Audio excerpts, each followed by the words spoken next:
remember the first time I saw the flash. It was in a dream, but it felt more like a memory replaying in my mind.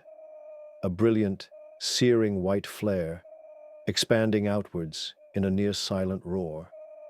In the dream, I could see the shockwave rumble across an empty desert, turning the sky into a swirl of dust and debris. But then, it always jumped forward in time. A split second after the mushroom cloud, I found myself standing alone, the sole survivor in a wasteland. Each time I would wake up sweating, heart thrashing, mouth filled with the metallic taste of terror. It became a nightly occurrence, the same nightmare, the same nuclear blast. Yet, it wasn't until the morning I noticed the burns on my forearms that I realized something horrible was happening. When I first saw them, red, blistered lesions that looked as if I had scraped my skin against molten metal, I thought I must have injured myself in my sleep. But they got worse in a matter of hours, even though I couldn't recall touching anything hot or caustic. By evening, I was delirious with pain, fevered, terrified. I tried going to my local emergency room. The staff stared at me with unease, which quickly turned to a dire kind of professionalism. They quarantined me instantly. I remember the frantic glances exchanged between nurses. One of them, a tall woman with kind eyes, asked me in a hushed voice if I had been near any radioactive materials. I had no answer, none that made sense at least. How could I explain that I was dreaming of nuclear explosions and waking up with the burns to prove it? The doctors took blood samples, examined my skin, measured my white blood cell count, and performed tests I couldn't even begin to pronounce. By the end of my stay that first night, they concluded that my burns were consistent with radiation exposure. They asked me repeatedly if I worked in a nuclear facility, if I handled radioactive waste, if I had been near any unusual industrial sites. The answer was the same each time: no, no, no. When I was finally discharged, they told me I should rest, to avoid going back to work for a while.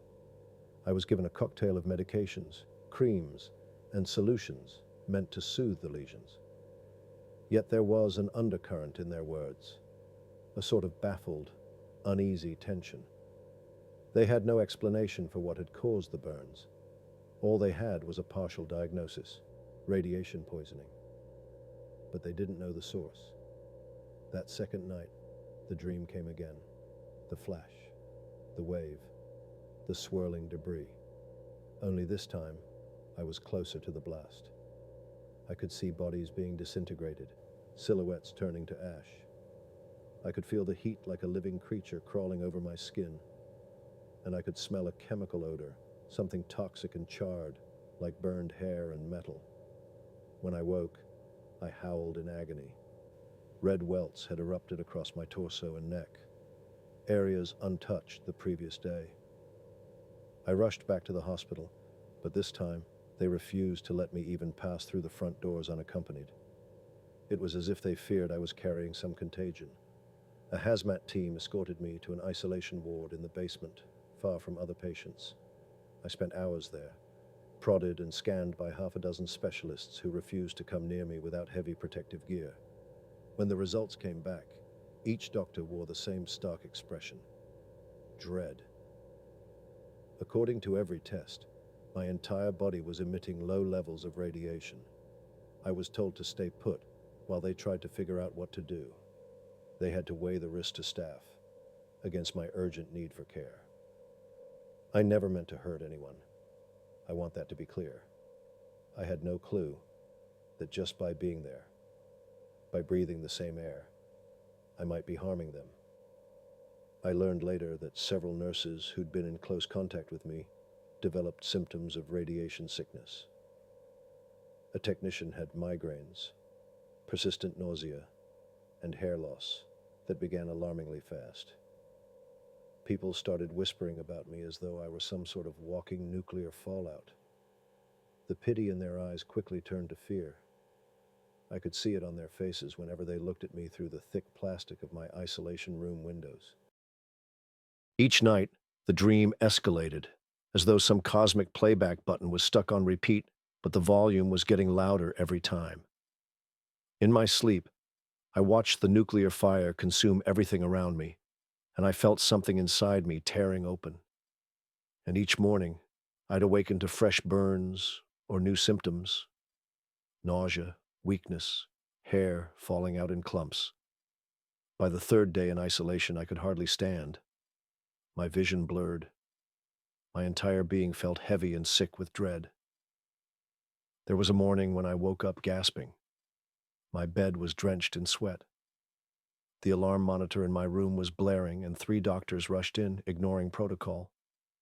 Their eyes were wide as they tried to stabilize me, injecting me with something that momentarily cleared the fog in my mind.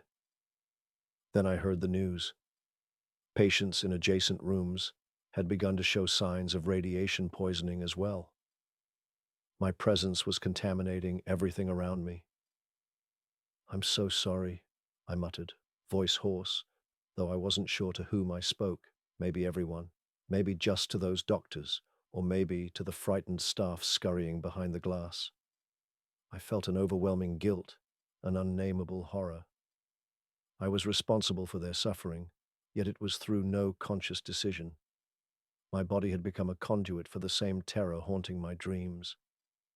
In the days that followed, specialists traveled from all over the country to examine me, to figure out how a man with no known exposure could spontaneously develop and transmit radiation. They isolated me even further, transferring me to a facility specifically designed for nuclear disasters. I was placed in a lead-lined chamber with triple locked doors and a complicated ventilation system that filtered the air around me. Whenever a doctor spoke to me from the other side of a microphone or a pane of glass, I could see the uncertainty in their eyes. Every test they ran gave conflicting results. Each day my condition worsened. There was no conventional therapy that worked. My internal organs were showing signs of advanced radiation damage. My red blood cell count was plummeting. The lead scientist, Dr. Patel, a woman who seemed both brilliant and burdened by compassion, tried a variety of new treatments, but they had minimal effect. During one of the experiments, a swirl of panic rippled through the facility. Apparently, the radiation levels around my containment unit had spiked dangerously, forcing an evacuation of half the floor. I was too weak to do anything but stare at the ceiling as alarms blared and my vision faded in and out. Yet, in the corners of my consciousness, I could sense the presence of that dream, that monstrous flash waiting for me every time I closed my eyes. It was around that time that Dr. Patel and her team, those who hadn't quit from fear or fallen ill, decided the only moral option was to isolate me completely from all human contact. They hoped distance would at least minimize the casualties. So they sealed me within a separate wing. I had my bed, an intravenous drip, a small window that looked out onto a lonely courtyard. Nothing else. I think that's when I realized my life, as I knew it, was over. I couldn't fight back tears.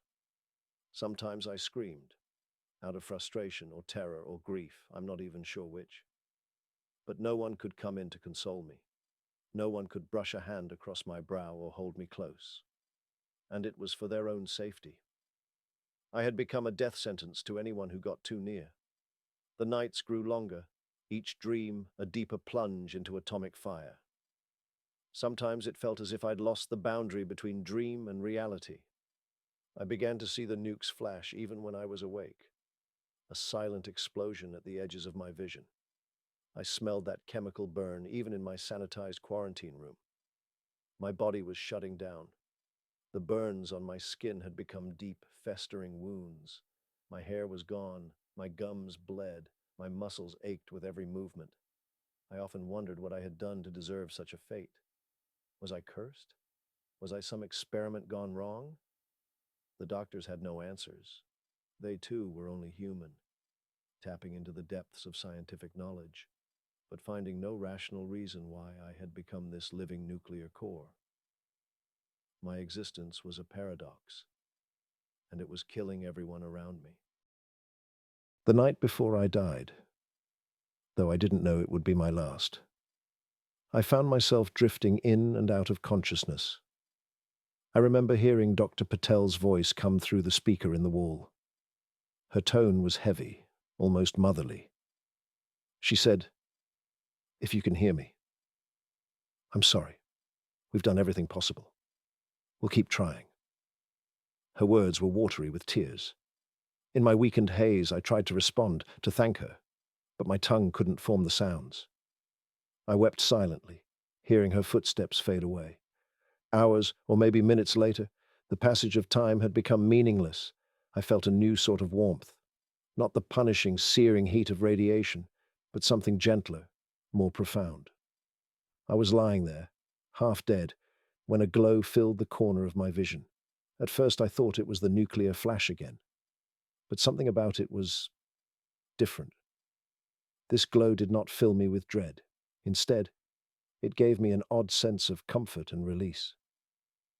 I tried to focus, to see through the blur of my tired eyes. There, at the edge of my hospital bed, stood a shimmering presence, light, pure and gentle, the way I imagine dawn looks from some pristine mountain. My entire being felt weightless. I was no longer pinned down by the agony of burned flesh or the terror of what I had become. Instead, I felt myself lifting, as if gravity had finally surrendered. The vision before me was more than light. It was a gateway. I could see open fields, rolling hills, an impossible vista of warmth and color, a place I could only describe, perhaps feebly, as heaven. Peace washed over me. I forgot the nightmares. I forgot the hospital room, the contamination, the death. I forgot everything except that beautiful, all-consuming radiance. I think I felt my body die. There was a tightening, an ache deep in my chest, then a release. In that final moment, I wasn't afraid. I was consumed by an overwhelming sense of relief. I saw the arms of someone. Maybe it was family I'd lost. Maybe something more divine, pulling me into that glow. I understood then that the fires that had haunted my dreams were not meant to destroy me. They were guiding me to this final acceptance. My last mortal sensation was one of apology for all the harm I had caused, a lingering sorrow for those who had suffered because of my radioactive presence. But even that sorrow dissipated as a warmth far greater than any fear enveloped me. I drifted up, away from the scorched flesh and the quarantine chamber, away from the beeping monitors and the acrid stench of antiseptics and decay. I left behind the horror of being a human nuclear bomb, and I melted into that vast, endless light. And in that light, I knew nothing more of pain or confusion or nightmares. All I knew at the end was the soft glow of heaven's embrace. And for once, in that final instant, I felt whole.